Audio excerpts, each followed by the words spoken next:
Oh my God. By the way, are you taking video?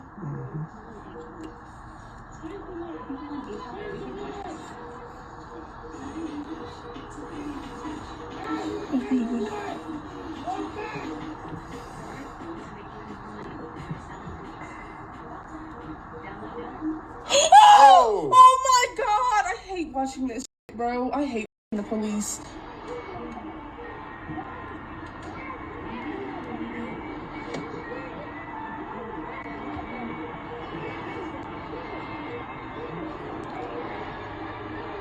This is Columbus police brutalizing Mary Henley.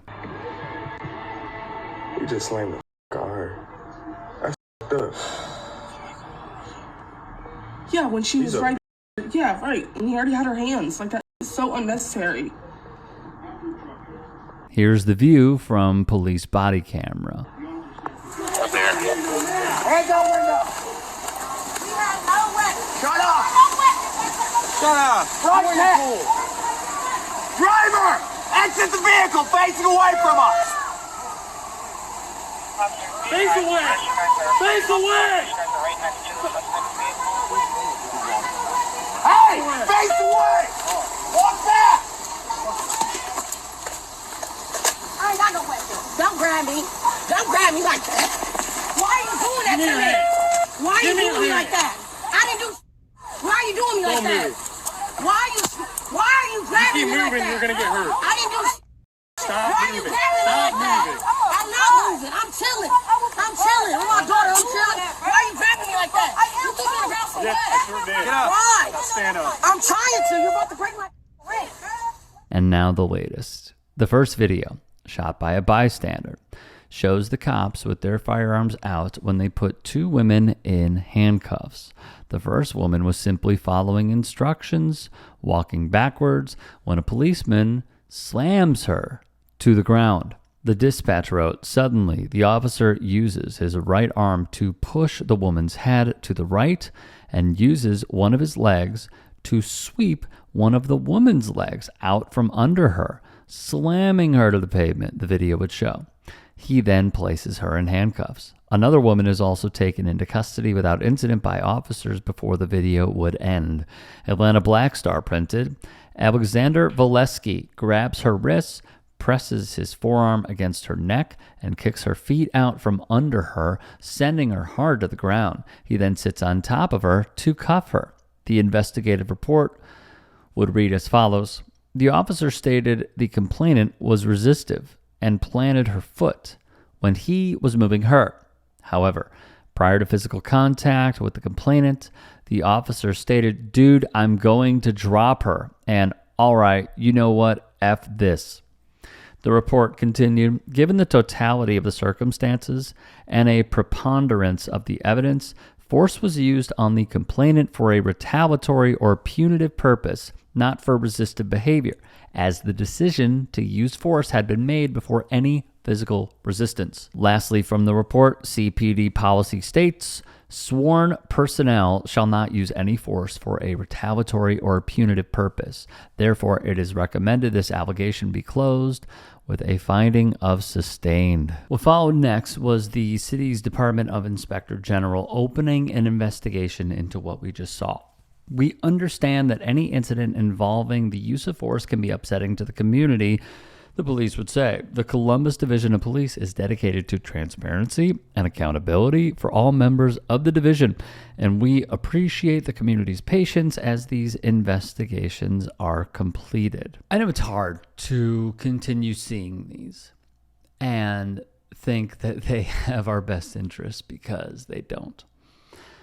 And may I also add, hypothetically, if this were to take place in the suburbs of the United States and they pull something like this, it would be national news.